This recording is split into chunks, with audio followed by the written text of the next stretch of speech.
Muy buenas tardes a todas y a todos quienes nos acompañan en esta transmisión virtual. A nombre del Colegio de Abogados Procesalistas Latinoamericanos y la revista Primera Instancia, es un honor darles la bienvenida al tercer programa de la 20ª temporada de Viernes de Derechos Humanos, un espacio que ha crecido durante estas temporadas como una tradición de pensamiento crítico y compromiso con la dignidad humana. Porque no se trata solo de un foro, es un lugar donde las palabras se convierten en herramientas de justicia y donde la reflexión académica se enlaza con la vida cotidiana. Hoy nos honra la presencia de una invitada especial, nuestra querida colega, la maestra Merly Martínez Hernández, quien cuenta con una sólida trayectoria académica en el ámbito jurídico y un compromiso constante con la defensa de los derechos humanos. Es licenciada en Derecho por la Universidad Valle de México. Cuenta con maestrías en Derecho Constitucional y Amparo, así como en Defensa de los Derechos Humanos por la Universidad Autónoma de Chiapas.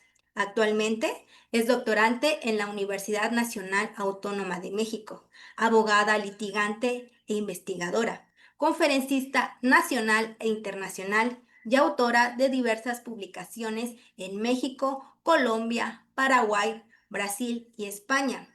Realizó además una estancia en la Corte Interamericana de Derechos Humanos. También se desempeña como secretaria adjunta del Colegio de Abogados Procesalistas Latinoamericanos. Además, es parte de la historia de este foro. Sus valiosas intervenciones en ediciones anteriores la han convertido en una presencia cercana y reconocida que fortalece con su voz el espíritu de este espacio. En esta ocasión, nos deleitará con la ponencia Control de convencionalidad a la protección efectiva de la dignidad en las relaciones familiares. Un tema que nos invita a reflexionar sobre cómo los principios internacionales se convierten en garantías efectivas para proteger los vínculos más esenciales de nuestra sociedad. Bienvenida a su casa, estimada maestra Merly Martínez. El escenario es todo suyo. Buenas tardes, Neidalí, ¿cómo estás? A todos, a todes, es un placer para mí estar aquí en Viernes de Derechos Humanos. En esta ocasión, el 24 de abril del 2026, es un placer para mí hablar de estos temas tan enriquecedores que fortalecen nuestra soberanía. Soy una investigadora que constantemente está indagando en el tema de derechos humanos en relación a la protección de la familia, derivado a una investigación que he iniciado por realizar una tesis del doctorado en Derecho Internacional Público. Entonces, tengo este encuentro entre dos áreas que profundamente me llaman la atención, que siento que es un llamado al acceso a la justicia y que he sentido que en el trabajo constante como abogada litigante, cuando uno va conociendo diferentes casos, se va uno dando cuenta de esas vicisitudes que podemos encontrar en algunos aspectos, en algunas materias, en las que nos damos cuenta cómo hay materias en las que realmente esa evolución de dogmas, de forma de razonar, forma de resolver, aún no aterriza dentro de nuestros organismos jurisdiccionales. Sin embargo, pues tratamos de fortalecer estos dogmas y que hagan llegar a todas, a todos, a través de la academia. Por eso es muy importante que compartamos nuestras ideas, nuestras estrategias jurisdiccionales, nuestras estrategias para poder brindar una mejor asesoría, un buen juicio y obtener una sentencia ajustada a derecho y sobre todo que no hayan parámetros retrógradas que se permeen en nuestra sentencia. Por lo que este tema he denominado control de convencionalidad a la protección efectiva de la dignidad en las relaciones familiares. Esto es cómo a través del control de convencionalidad podemos proteger más y mejores derechos. Por lo cual vamos a iniciar con estas interrogantes que vamos a contestar al final de esta plática. Primero, yo me pregunto, ¿la dignidad humana es realmente un criterio operativo en las decisiones judiciales o solo un discurso? 2. ¿El control difuso de convencionalidad se aplica de manera efectiva en la función jurisdiccional o permanece como una obligación formal no materializada? Vamos a dejar estas interrogantes aquí y vamos a entrar a esta forma de entender cuál es el paradigma del control de convencionalidad como un arquitecto para la protección familiar contemporánea. Esto lo vamos a ver a través del prisma de la dignidad. ¿Qué es entonces el prisma de la dignidad? Pues es una metáfora. Es una metáfora porque el prisma en física es un objeto que recibe luz y se descompone en varios colores. Aquí la idea es similar. Vamos a ver cómo la dignidad en humana es como esa luz blanca que entra en el prisma. Y el prisma son esos distintos enfoques jurídicos que permiten verla en todas sus dimensiones y eso da diversos colores. Por lo cual vamos a entender que la dignidad no se entiende de una sola forma, sino que ésta se descompone a través de herramientas. Estas pueden ser el control de convencionalidad, el principio pro persona, el corpus juris interamericano.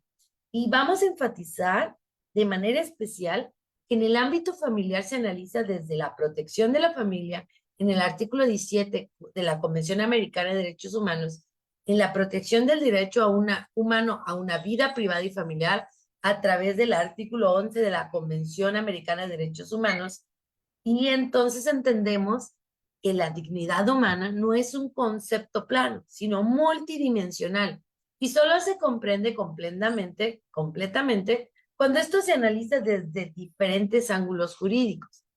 Vamos a decirlo de una manera más simple. No hay una sola forma de ver la dignidad. El derecho, especialmente en el sistema interamericano, actúa como un prisma porque revela todas sus caras. Bien, entonces, tenemos que vamos a pasar del texto abstracto a la realidad vívida. ¿Cómo vamos a lograr que a través del sistema interamericano no busca que haya una uniformidad o volver a ser cuadrados de manera legislativa en donde todas las respuestas se encontraban en las normas, sino que vamos a asegurar un mínimo jurídico de dignidad? Esto lo vamos a tratar de hacer a través del ámbito más íntimo del ser humano, la familia. Por lo cual el control de convencionalidad es el mecanismo que va a transformar todas esas directrices que tiene el Pacto de San José en protecciones que sean tangibles, que podamos ver frente a la intervención estatal en cualquier caso concreto y así evitar la discriminación. Tenemos entonces en nuestro prisma a este estado y norma, a la realidad humana y el control de convencionalidad. Vamos a analizar cómo la anatomía del control del convencional lo podemos ver a través de estos ejes. Este motor se va a llamar de oficio. El motor significa qué es lo que impulsa al control de convencional. Aquí estamos viendo todas las partes de su cuerpo. Vamos a ver que el motor, que es lo que le da esa fuerza para que los engranajes se muevan, es esta obligación ex oficio de que no queda sujeto a la voluntad de las partes ni a la autonomía del juez, que es también una de las directrices de las facultades de todos los jueces familiares, sino que esta herramienta de control de convencionalidad es una obligación proactiva de toda autoridad pública, es decir, no está sujeta o expedita a petición de parte, porque en la materia jurídica, sobre todo, por ejemplo, en materias como la mercantil, existe un estricto derecho. Entonces, si tú me dices A y B, no puede haber un resultado C, sino tiene que haber una respuesta directa y tiene que haber esto que le llaman la literalidad. En materia familiar, puedes pedir A y B y resultar C. Además, esta anatomía del control de convencionalidad tiene un combustible. Este combustible es el corpus juris. ¿Qué es el corpus juris? Es todas aquellas normas que integran el cuerpo normativo para resolver los casos familiares. Es decir, el corpus juris internacional no se limita al texto de la Convención Americana, sino que también la debemos integrar por jurisprudencia, por casos contenciosos, cómo ha resuelto, de qué manera ha resuelto, bajo qué fundamentos y cuáles son las directrices y ahora las obligaciones de todos los estados de la OEA para resolver atendiendo estos casos. Además, tenemos una brújula, porque no solo tenemos el motor y el combustible, sino, bueno, ¿cómo lo aplico? ¿Cómo sé qué hacer? ¿Qué es lo mejor? Entonces, vamos a aplicar el principio pro persona.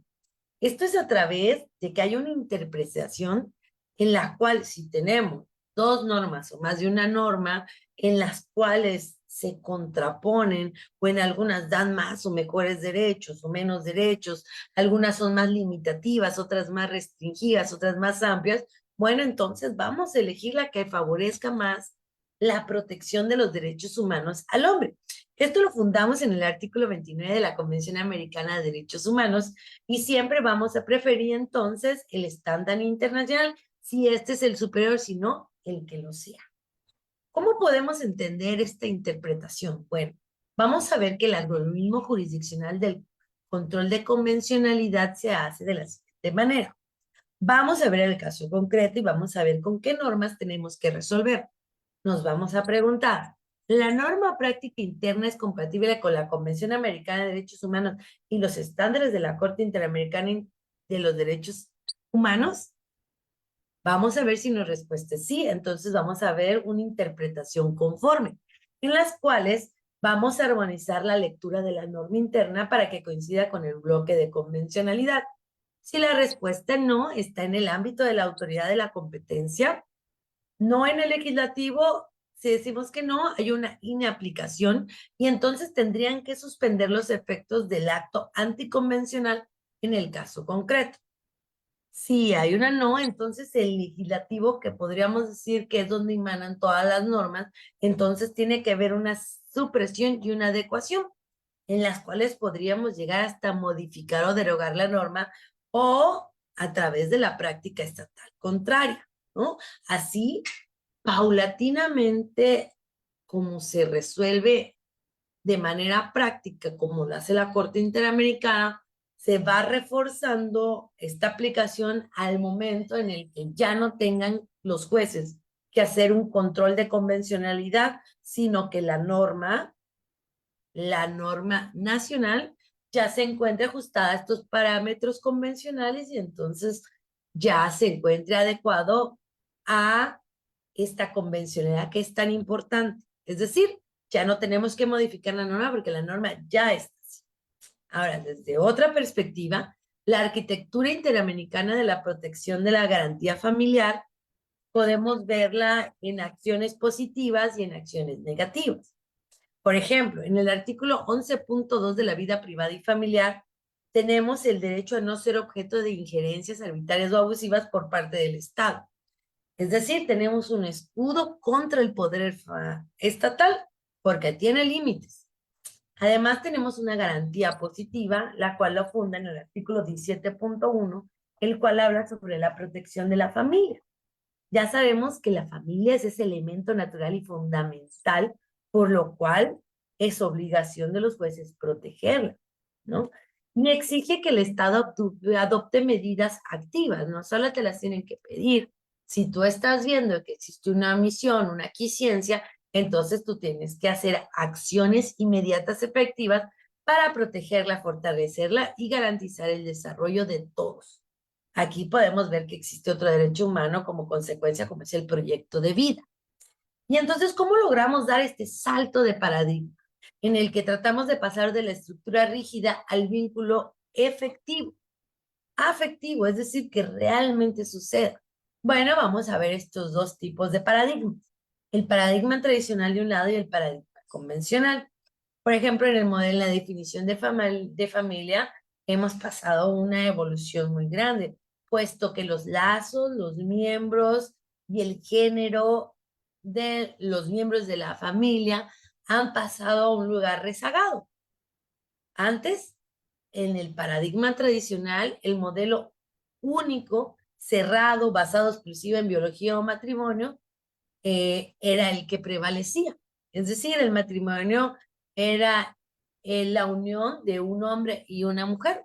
Así era como se definía el matrimonio, y la familia eran los hijos que nacían de este único eh, grupo que podía formar una familia, que era resultado del matrimonio o resultado de la procreación. Entonces, este grupo era cerrado. A través del paradigma convencional ya es un grupo abierto, dinámico, no es un modelo único en el cual podemos encontrar diferentes personalidades dentro de nuestra familia. Ya no está sujeto a un hombre y una mujer. Y tenemos que ver que cuál es el centro de gravedad al seguir con este paradigma tradicional, pues que realmente la familia la relegaba a una formalidad legal de vínculo. Es decir, era un contrato.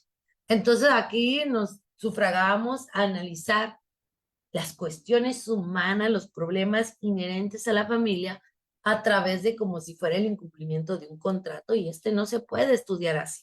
No simplemente es el incumplimiento de un contrato, sino en el paradigma convencional vamos a ver que la familia tiene como en su centro el afecto, el apello mutuo, el proyecto de vida en común, y entonces vemos como la solidaridad, el amor, el apoyo mutuo es realmente lo que es el centro de la familia.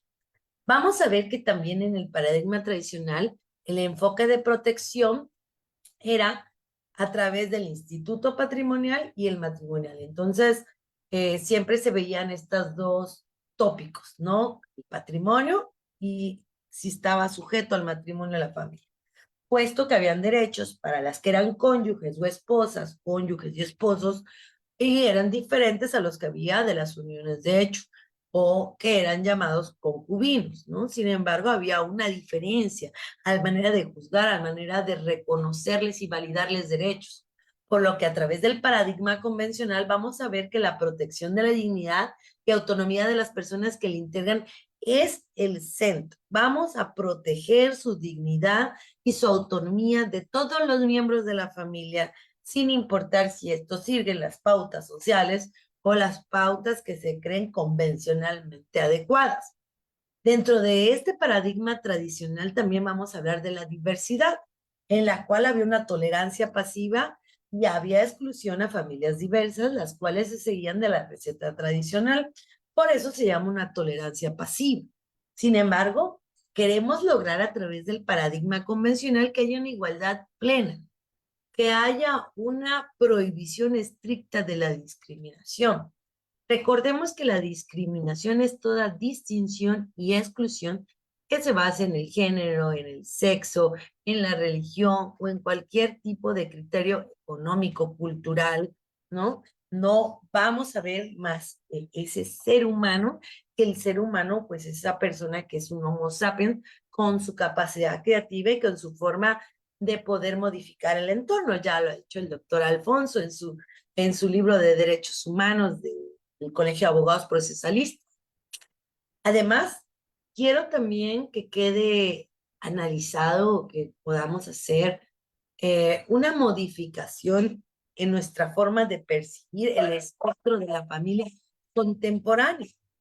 Porque la Corte Interamericana establece que no existe un modelo cerrado, sino que la protección convencional se atiene a todas las formas de materializar vínculos. Recuerden que estos vínculos están sujetos única y exclusivamente a lo que es el amor, a la cordialidad, a la tolerancia, a esa ayuda mutua. Esto los vamos a encontrar en las opiniones consultivas 17/02 y en la opinión consultiva 24/17, en los cuales podemos encontrar familias monoparentales, en las cuales estas familias están siendo dirigidas o cuidadas por un progenitor nada más, por eso se llama monoparentales, porque uno es de uno, el parental es de padres, entonces hay un solo padre, ¿no? Normalmente al inicio se dio como un auge de madres solteras cuando ya los índices de divorcio aumentaron y ahora también vemos a muchos hombres siendo estas hombres directrices de su propia familia, en el que un progenitor asume la jefatura y el cuidado integral, lo cual es correcto. Así podemos ver que también hay en las familias las parejas del mismo sexo.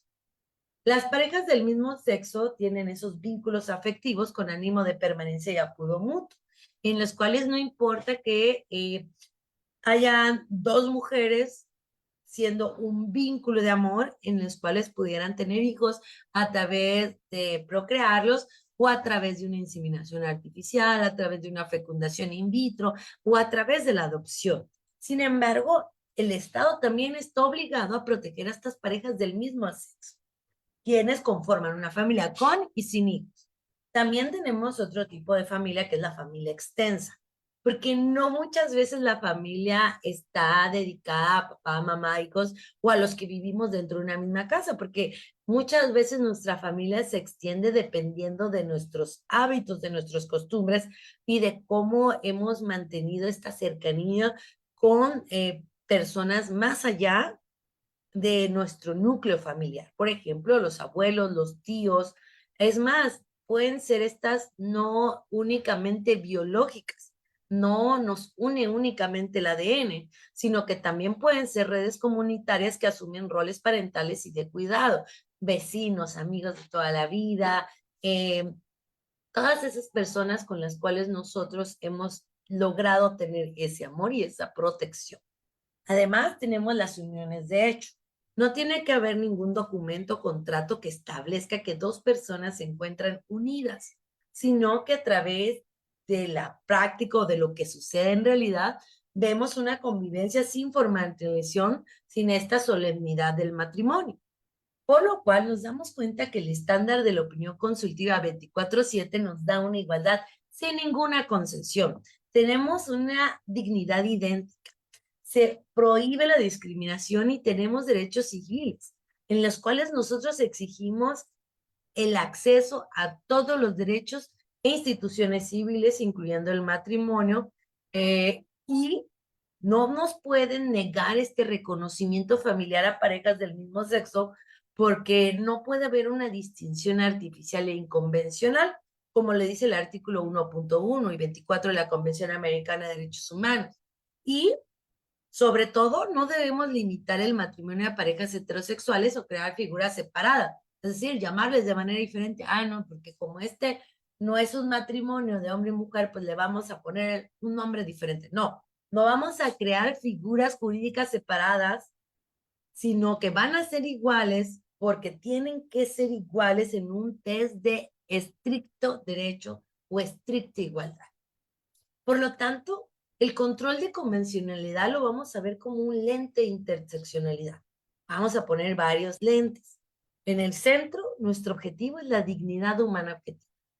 Este lente interseccional lo vamos a ver a través del interés superior del niño, en el cual, por ejemplo, cuando haya un conflicto en el cual se encuentre inmerso un niño, debemos de pensar que la decisión que se tome no va a ser para proteger el patrimonio de la familia, para designar cuál es la pensión de alimentos en base a que si la va a poder pagar o no, en base a que en qué país están mejor cuando hay diferentes papás en diferentes entidades.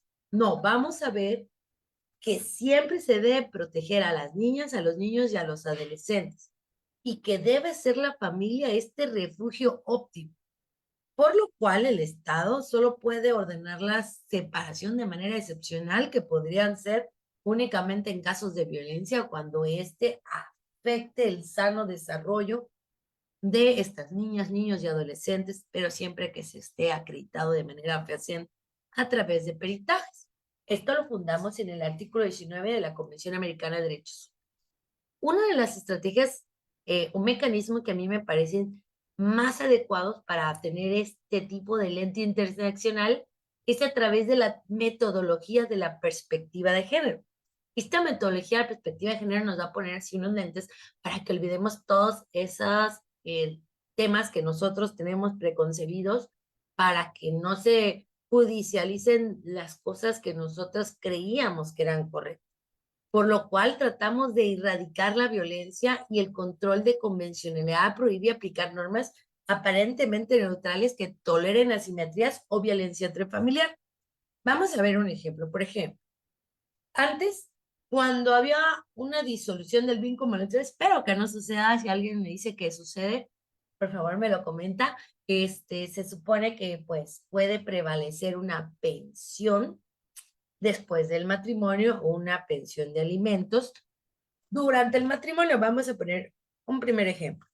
Primer ejemplo, la señora se divorcia, era ama de casa, y entonces nunca tuvo la manera de crear ingresos por sí misma, y entonces el juez decía que le otorgaba una pensión únicamente si esta persona se mantenía libre de matrimonio, si no vivía con nadie más, si estaba libre de concubinato, y en el momento que la mujer empezara a realizar su vida y a tener una pareja, entonces se acababa el derecho. Entonces, esa es una simetría porque no existe esta misma condición para los hombres de que tendrían que mantenerse libres de cualquier matrimonio para que prevalezca un derecho. También había como otras exigencias de que sea moralmente correcto. Y entonces esto, pues, no podríamos decir que existe nadie que fuera moral, salvo que tuviera una sentencia condenatoria por crímenes, ¿no? De lesa humanidad o que afecten la dignidad, ¿no? Entonces, vamos a ver que ya no pueden haber este tipo de requisitos o condiciones que son asimétricas, porque si esa condición me pone a mí es porque se les ponen a todos, ¿no? También dentro de este lente interseccional, vamos a ver cómo también podemos actuar de oficio y en pro de la protección de la igualdad y no discriminación. Podemos ver el segundo ejemplo, cómo podemos lograr esta autonomía a través del control difuso de convencionalidad. Por ejemplo, si yo veo un caso en el que se están divorciando una persona mayor de 70 años, pues entonces, ¿de qué manera voy a protegerla para que estas personas mayores pudieran tener el acceso al mínimo vital? Y entonces yo de oficio como juez familiar puedo ordenar una pensión compensatoria de manera vitalicia, porque entonces yo ya estoy reforzando la dignidad efectiva, puesto que pues desde el momento en que la familia decide y se organiza cuáles son las actividades que cada uno realiza, pues ahí se entiende que el que renunció a su dependencia económica a través de trabajo, percibir algún tipo de salario o algún tipo de ingreso, pues esto es con la aceptación de la otra parte que está entregando el dinero. Porque esta ama de casa, por así darle un nombre, o amo de casa, porque puede ser mujer o puede ser hombre, no hubiera podido subsistir tantos años encomendándose haciendo actividades no remuneradas si no hubiera otra parte que haya aceptado que fuera así. Entonces tiene esto una consecuencia. Es así que nos damos cuenta cómo podemos pasar de la sanción al remedio, cómo la transición del divorcio causal, que era el tipo de divorcio que se hacía, buscaba culpables, y el divorcio incausado, que es que actualmente se hace, respeta la autonomía y libre desarrollo de la personalidad. Así nos estamos viendo cómo nos vamos desjerarquizando del matrimonio. Es decir, una desjerarquización del matrimonio, en el cual vamos a dotar de plenos efectos jurídicos alimentarios y de vivienda a las uniones convivenciales y de hecho. Es decir, vamos a ponerlos en el mismo renglón, en la misma jerarquía. No importa si eres concubino o eres cónyuge o eres unión de hecho, ¿no? Como ahora actualmente se le llama. Y hay un mínimo jurídico. El derecho de la familia moderna resuelve conflictos sin poner un máximo ético único, sino que respeta el pluralismo democrático. Así vamos a lograr este puente dialógico entre jueces nacionales como guardianes interamericanos, en que desde un lado tenemos a las jurisdicciones nacionales, nuestros juzgados, y por otro lado tenemos la Corte Interamericana de Derechos Humanos, la cual está fundada en el Pacto San José, y vamos a lograr a través de este control de convencionalidad, la cual no es una imposición vertical, sino que es este diálogo jurisprudencial vivo, que tiene como propósito asegurar la protección de la unidad de familia y se garantice en casa. Por lo cual, al aplicar este estándar pro persona, transforma el derecho interno en un escudo de la dignidad. Esto lo vamos a lograr asegurando que cada individuo pueda desarrollar su proyecto de vida en un entorno familiar libre, igualitario y protegido. Esta es la hipótesis principal de mi tesis doctoral, en el cual vamos a ver, de un lado, que hay una aplicación deficiente de parámetros convencionales actualmente en México, y del otro lado tenemos al derecho familiar. El primero, esta aplicación deficiente es porque no se aplica la perspectiva de género, y esta debe de aplicarse, perdón, en todas las áreas. En el sistema judicial, en el Congreso, en los órganos disciplinarios, en los lugares de trabajo.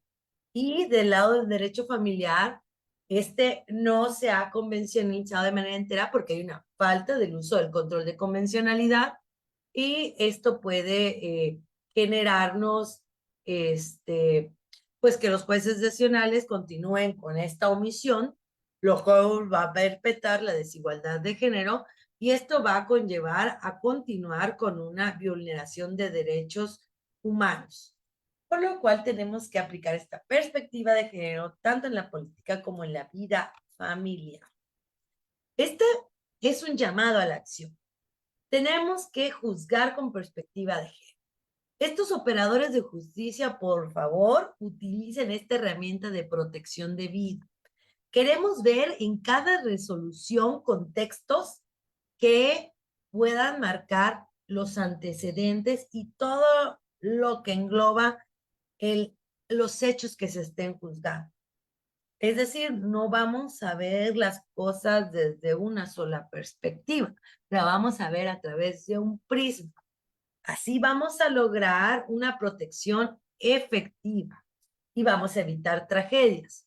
Esto se va a lograr a través de un compromiso institucional en el que no solo en el órgano jurisdiccional, sino también los ministerios públicos y en todas las instancias se capaciten, apliquen la debida diligencia reforzada, erradiquen estereotipos que revictimizan. Estos estereotipos son esas ideas preconcebidas que les contaba, que a veces creemos que las cosas son así. O sea, yo creo que las niñas usan rosa y los hombres usan azul. Entonces, este es un estereotipo.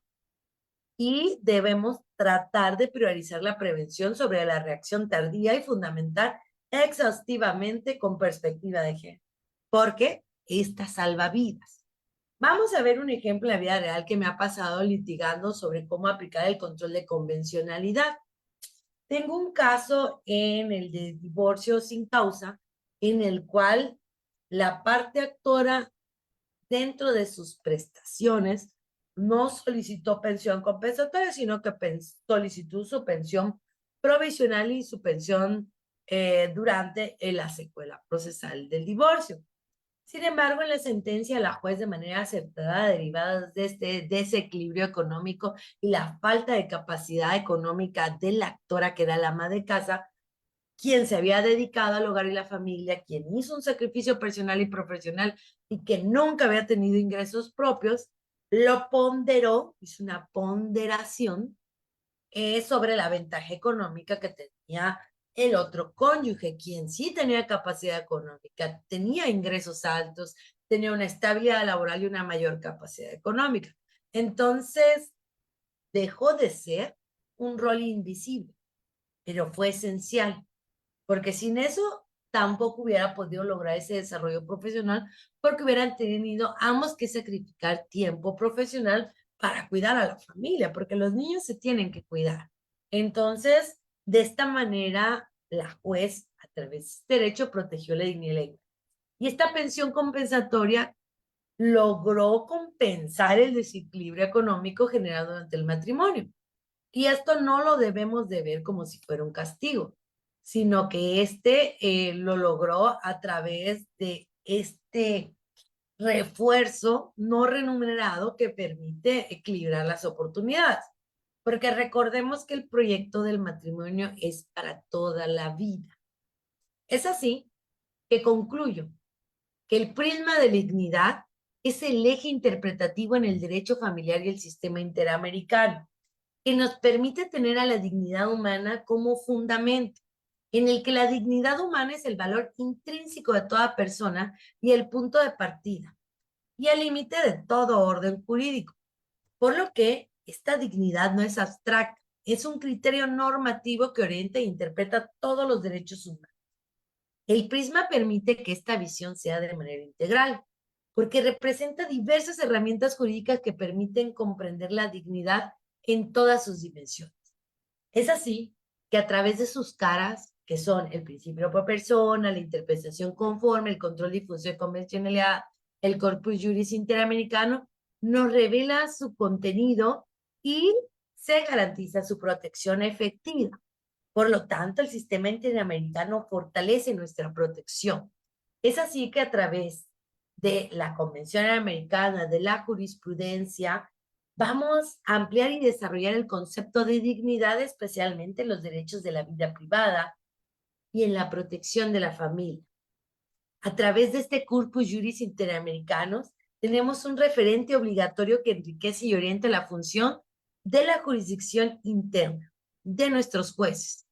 Es así que el derecho familiar tiene de manera esencial a la dignidad al momento de tratar de resolver los conflictos familiares, puesto que estos conflictos familiares tienen historias, vínculos, situaciones de vulnerabilidad, porque a veces la persona que nos protege es el enemigo, es el que nos afecta, por así llamarlo, enemigo, ¿no? Entonces, tenemos que ver que estas situaciones de vulnerabilidad exigen respuestas sensibles, justas y con perspectiva de dignidad. Por lo tanto, la dignidad debe ser este eje que tome las decisiones sobre la guardia y custodia, sobre la convivencia, sobre la violencia familiar, sobre la alimentación, sobre la adopción y otras materias de familia. Ay, quisiera no dejar de mencionar una sentencia que la juez mixta de Chiapa de Corzo resolvió sobre una modificación de régimen de convivencia en el cual un padre quiere convivir más tiempo con su hijo. Sin embargo, pues por situaciones de que no existe una relación armónica con la madre, pues eso dificulta todo. Entonces, eh, derivado de un convenio que hicieron judicial, porque traían una disputa continua, y el bebé, pues al ser muy pequeñito, pues sí requiere de la atención de la mamá, por ejemplo, de manera insustituible, porque pues le damos leche materna. Entonces la leche materna es algo que no se puede sustituir. Entonces ahí sí existen situaciones reales que hace que tengas que estar más cerca de mamá, pero puede estar papá ahí. Bueno, pues ellos llegaron a un convenio que no entiendo cómo lo aceptó el señor, pero pues yo creo que era este tratar de estar cerca del hijo pese a la mala relación con la madre, en el cual le permitían estar 4 horas cada 15 días en el Parque Central de Chiapa de Corzo con su hijo. Y así va a ser, ¿no? Todo el convenio. El convenio se hizo hace 4 años, el niño ya tiene casi 5 años y nosotros solicitamos la modificación. Hubo una pericial en la cual determinaron que la persona, el padre, a través de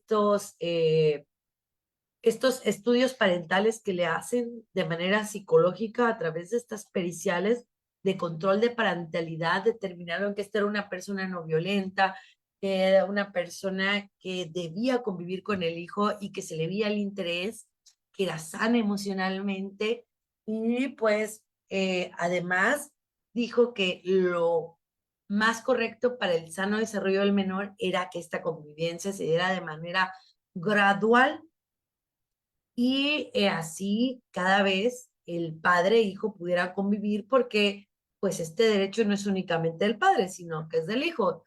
Y quisiera enfatizar de manera aislada o fuera del problema que pues tengo muchos casos de muchas mamás que quieren convivir con que quieren que sus padres convivan con sus hijos y ellos no tienen y casi los tenemos que obligar. Entonces, tenemos este problema y la juez de Chiapa de Corzo decidió que no había modificado ninguna circunstancia de cuando realizaron el primer convenio, y entonces tenía que prevalecer y declararon no procedente.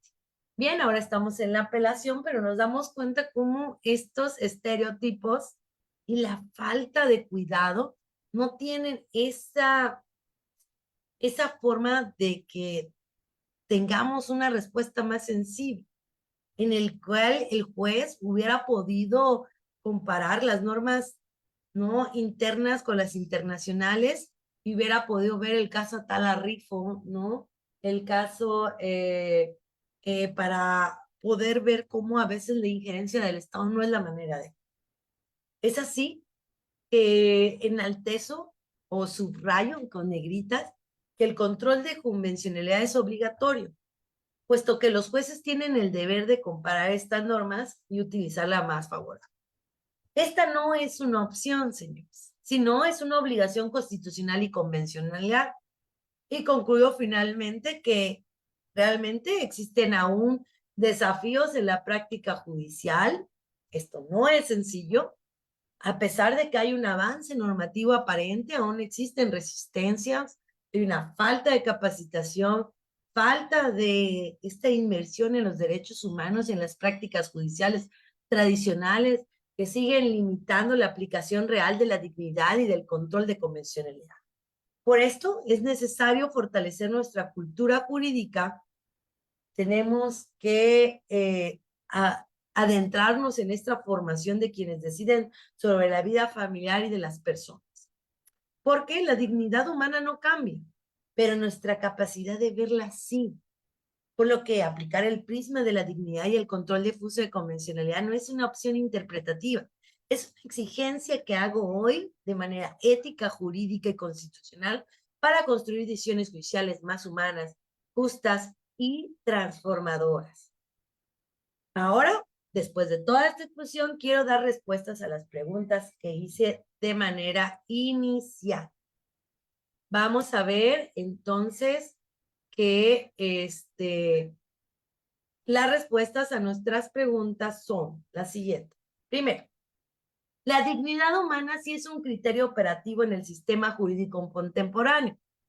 Sin embargo, en la práctica judicial su aplicación todavía es limitada y en muchos casos meramente discursiva. Esto no se debe a una ausencia normativa, sino a una deficiente apropiación interpretativa por parte de los operadores. Por lo tanto, la dignidad funciona como un parámetro potencialmente transformador, pero está subutilizado en una toma de decisiones judiciales.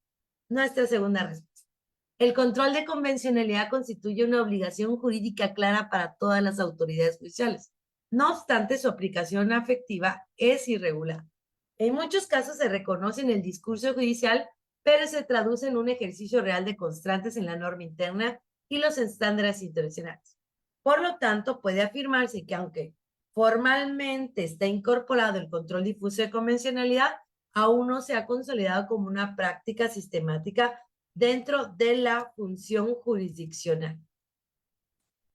Es así que quiero finalizar con esta frase del doctor Alfonso Jaime Martínez Lascano. A ver si alcanzo a poner la última diapositiva. Se ve. Oh, permítame. Ay, no, no quiere pasar la lámina. Es un espíritu, recorre toda América y es el espíritu de los derechos humanos. Muchísimas gracias. Ok, ahora sí.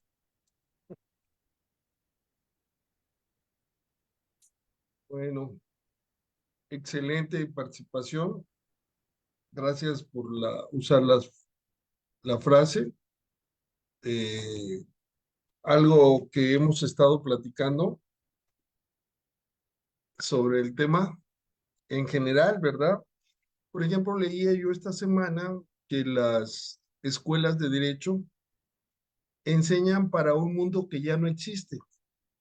Y es que los planes de programa generalmente son los mismos que tenemos hace mucho tiempo. Por ejemplo, eh, el libro de Eduardo García Máinez, Introducción al Estudio del Derecho, se sigue llevando y en las fuentes formales no menciona los tratados internacionales. Y uno puede decir, bueno, es que se equivocó. No, no se equivocó. Lo que pasa es que el libro lo escribió en 1940. Entonces, estamos preparando estudiantes con información que ya ha sido caducada. Y un ejemplo muy sencillo es que nosotros en nuestros teléfonos llamados inteligentes, smartphone, ahora cada rato recibimos actualizaciones para que funcione el software adecuadamente. Y nosotros, los abogados, pues no recibimos actualizaciones para que cambie un plan de estudio y sobre todo en instituciones que son muy burócratas. Generalmente las escuelas en sus programas de estudio, en la bibliografía que anotan, son de los años de 1900 y tanto, inclusive algunos del 2002, 2007, etcétera. Es decir, siempre los clásicos. Esto es obvio que redunda, perdón, en cómo va a operar un abogado ya cuando ejerza. Porque esto que has platicado, pues ha nacido constantemente a través de sentencias que ha emitido la Corte Interamericana. Estos parámetros que has mencionado, que son muy interesantes por ser protectores, no son parámetros que ha creado el legislador mexicano. Se han incrustado a través de sentencias, a través de la jurisprudencia. Entonces, desde ese punto de vista, al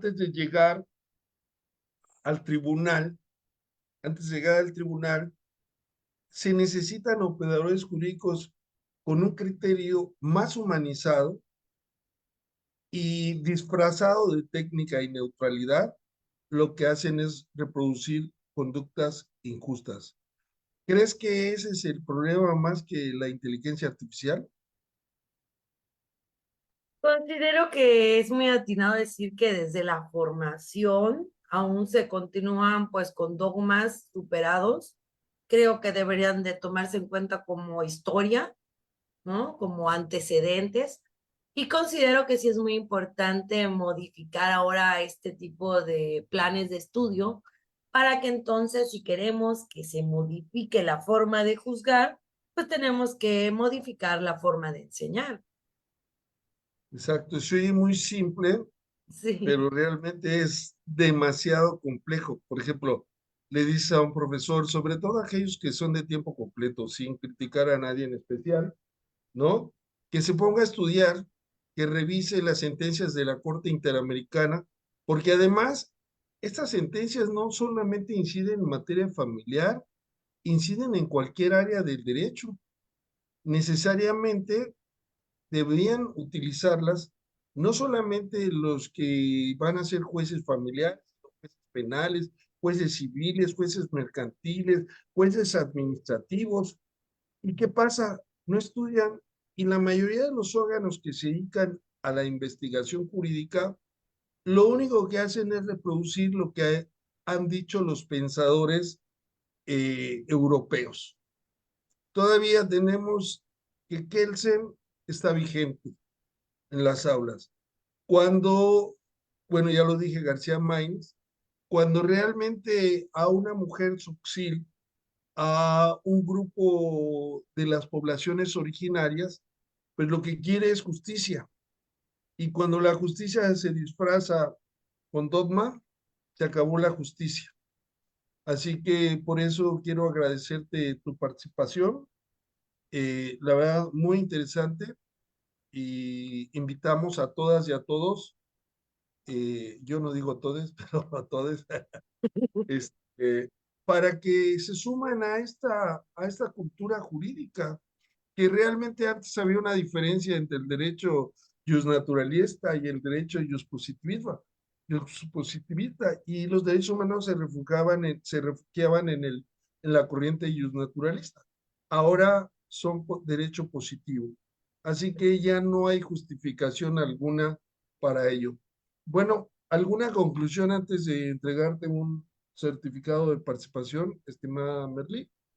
Muchas gracias. Pues concluyo que el camino es sinuoso, a lo mejor está también de su vida, pero considero que también el fortalecer desde nuestras áreas como maestros, como abogados, como estudiantes y participando en estos foros, vamos a lograr hacer este enfoque, este auge, hasta que logremos que nuestras normas nacionales estén convencionalizadas.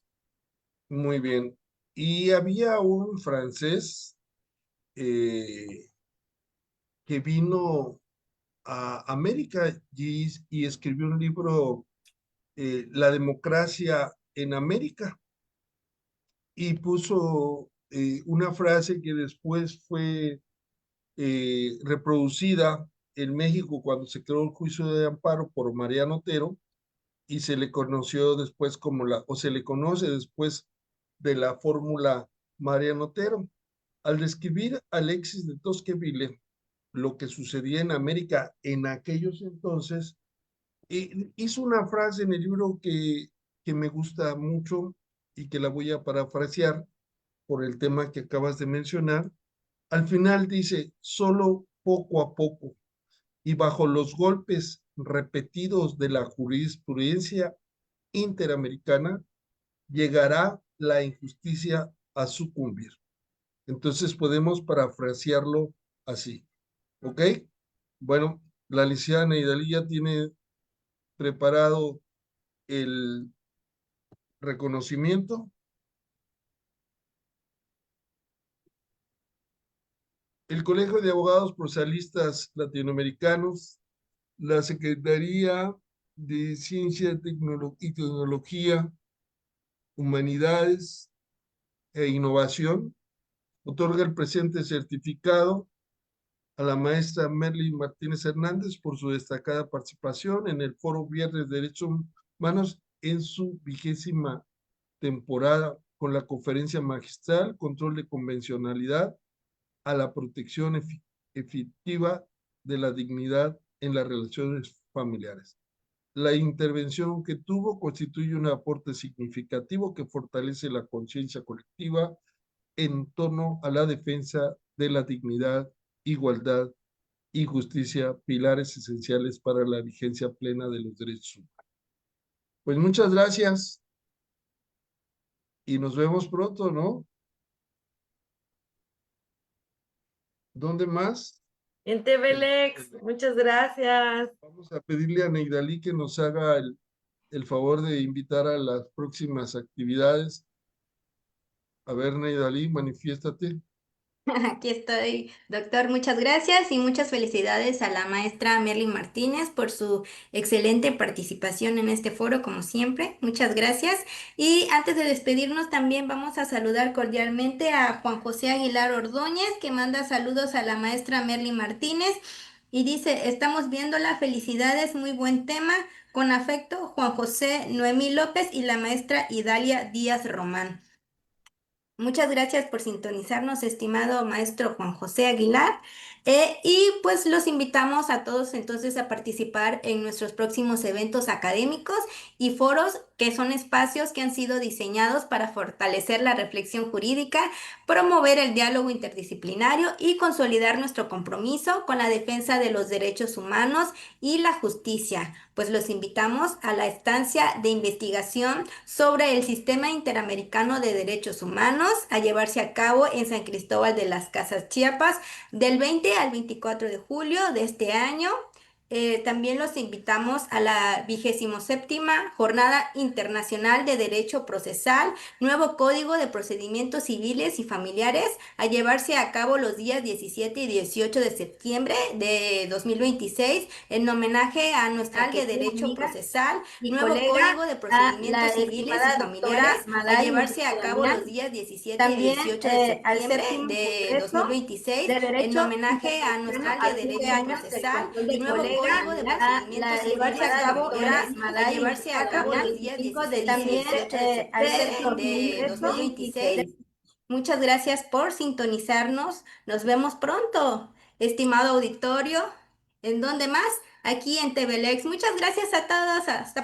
Hasta pronto, doctor Alfonso. Hasta pronto, maestra Merly. Hasta pronto, Qué gracias gusto. por estar y nos veremos en 15 días en otro caso de la vida real. Pero antes hablaremos el próximo miércoles en el Foro de Integración Cultural y Académica. Así que nos vemos pronto.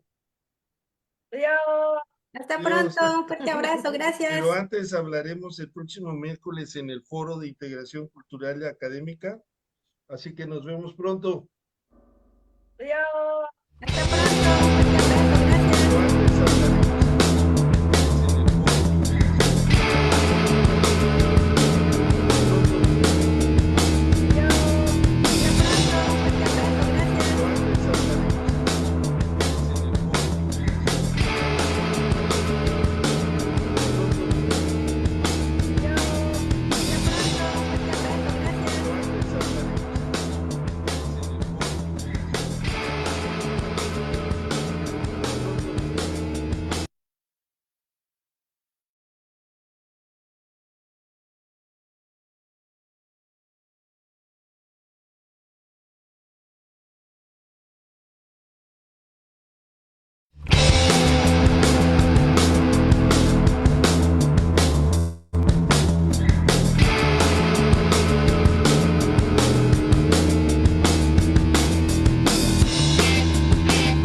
Latinoamérica, escucha, despierta tu mente, atrévete a pensar, cuestiona todo, rompe la verdad. Es tiempo de liberar la mente, el poder está en TVLex, donde hay más para encontrar. TVLex.